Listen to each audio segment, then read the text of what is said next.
Welcome to my presentation on what makes a great leader. What does make a great leader? Is it always someone who is up front, the person you notice the most quickly? Or is there something more to leadership, something deeper?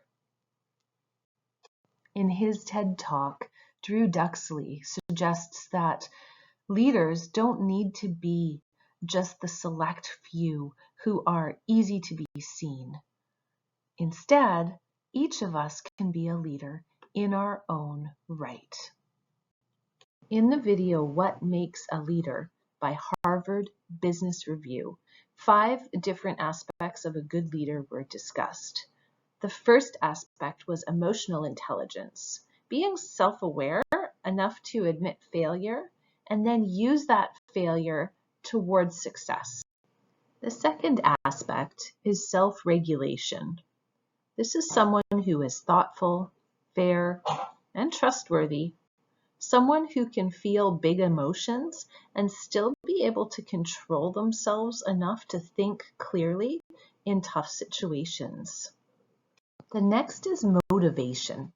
A person who has a passion for their work and is excited to learn new concepts and strategies. This person wants to be stretched into uncomfortable situations because those same situations help them to become stronger. The next characteristic is empathy. This is someone who has built an understanding of those they work with and support the group dynamics with encouragement, because listening to others is a crucial aspect of teamwork. The last aspect is social skills.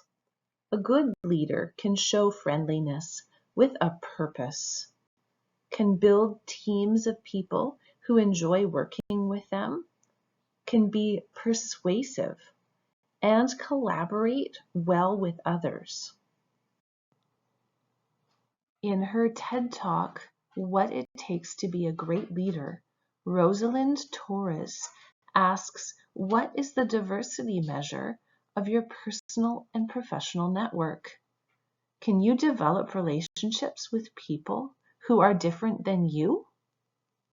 For teachers, this could mean not just getting along with coworkers who look, act, or believe differently than we do, but also celebrating with each other, working together, collaborating, and finding ways to celebrate. She claims leaders need to be courageous enough to abandon the past and not just do what's familiar and comfortable. They get out of their comfort zone.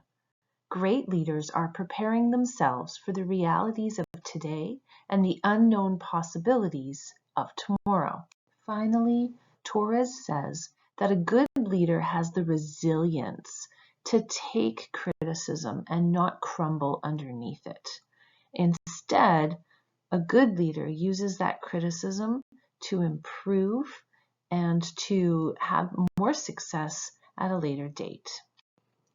Diane Stair-Fenner and Lydia Briseth discuss ELL teacher leadership in their article with Coloring Colorado.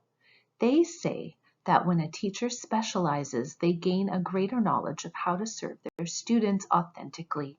That knowledge naturally moves a teacher into a position of leadership.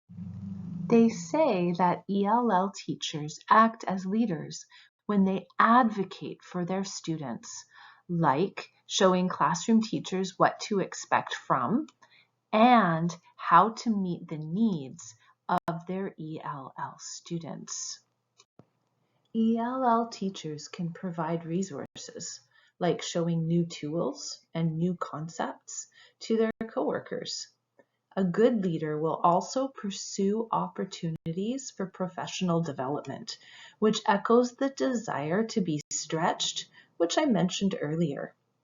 In her article, What Does It Mean to Be a Teacher Leader?, Jasenia Rivera sat down with Jennifer Jacobs, who specializes in teacher leadership. Jennifer claims that teachers who are leaders lead others both in their class and out.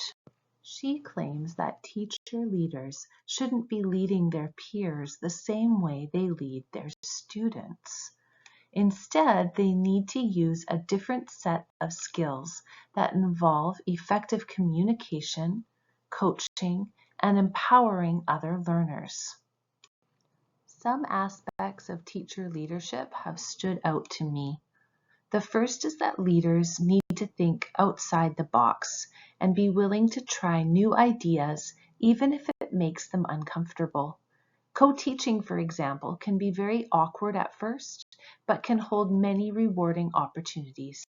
It's easy to stick with familiar friendships among coworkers, but a leader will have the social skills and empathy to work with many different colleagues, whether they have similar backgrounds or not. A leader should be a unifier and able to inspire others. ELL teachers have many opportunities to lead. Classroom teachers often don't know where to start when teaching new ELL students and attempting to meet their needs. In Abbotsford, we're also provided with more opportunities for professional development, which we can then share with our coworkers. ELL teachers wear many hats. A big aspect of our job is leadership. We need to advocate for our students, collaborate with our coworkers, and pass our knowledge on to others. Most importantly, we need to be a positive influence for change in our school.